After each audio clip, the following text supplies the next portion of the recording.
Hi, I'm Seth Cooper. And I'm Brant Hoffman, and we're Blueprint Gaming Concepts. Hey, this is Seth Cooper with Blueprint Gaming Concepts, and today we're here to do the unboxing of our first prototype. So you'll see here it's 2 to 6 players, plays on average 45 to 60 minutes, and 14 up. So you see you have some good artwork here by our illustrator Holly Carden.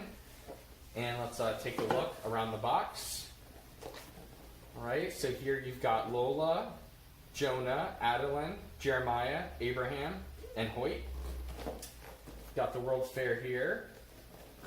And then here is a picture of Holmes. Let's take a look at the back. So there's our murder castle with the knives coming through the U and A. So in Crimes in History, H.H. Holmes' Murder Castle, you will explore rooms and collect evidence while battling backstabbing overnight guests and evading Holmes in his thrilling House of Horrors.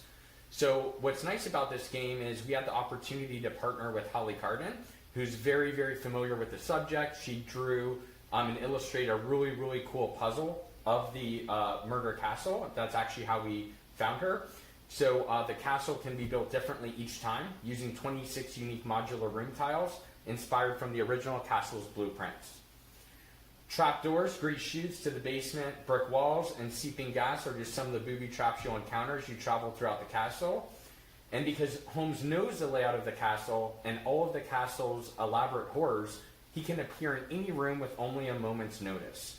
And then we have over 79 event cards that help you to gain a competitive advantage or to wreak havoc by sabotaging other players. The winner of this game is the first player to complete their evidence board and race back to the pharmacy. So here's a layout of the initial setup, and then here we have our initial list of content. So we're going to go ahead and finally open the box. Okay, put this over here. So here's just our prototype rulebook. So we'll go through a couple pages here. Okay. Here we have our 6 evidence boards from the players we just went through. So here's Hoyt Fleming. He's a politician. We've got Lola Radcliffe, who is a stage actress. We've got Adeline Windoyle, who is a widow. We've got Jonah Nisbet, who's a mason. Jeremiah Pinkerton, the architect, and Abraham Fitzsimmons, the bank manager. And so up here you'll see their special ability, nice little image of the actual player's character here. We've got Holmes on every one of the evidence boards. And then here are the different pieces of evidence you'll collect throughout the game, and when Holmes strikes you, you'll place a cube there. So we have castle blueprints, false insurance claims, money from sold skeletons, advertisements for lodging and victims' remains, and on the back side we have a group shot on every evidence board of all of the different players. All right, so let's see what else is in here. So we've got a prototype Ferris wheel. We are looking to potentially upgrade this design, but for right now, this is what we have. Each of these are the different gondola positions, and it rotates clockwise. We've got different pieces of evidence cubes here that go on the board. We've got different pieces of Holmes strikes cubes.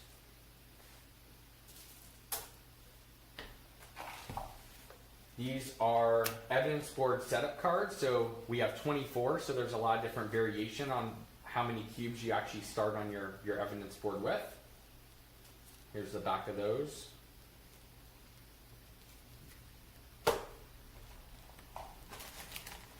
Okay, we actually have our characters here. Kind of set them up here to watch the unboxing.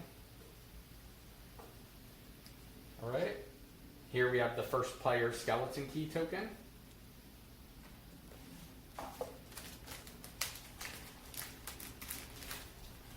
So these are our like really just kind of game aids on the overview of the game. So you'll do an action tile selection, return selected action tiles, move Holmes, pass the skeleton key to the next player.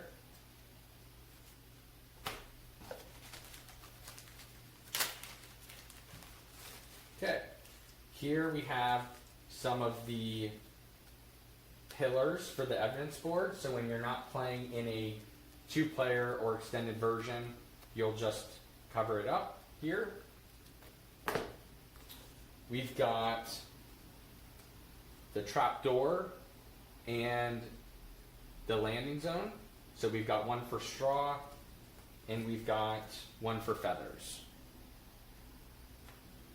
These are the hidden bookcase pathways that allow you to move across different rooms that don't have doors.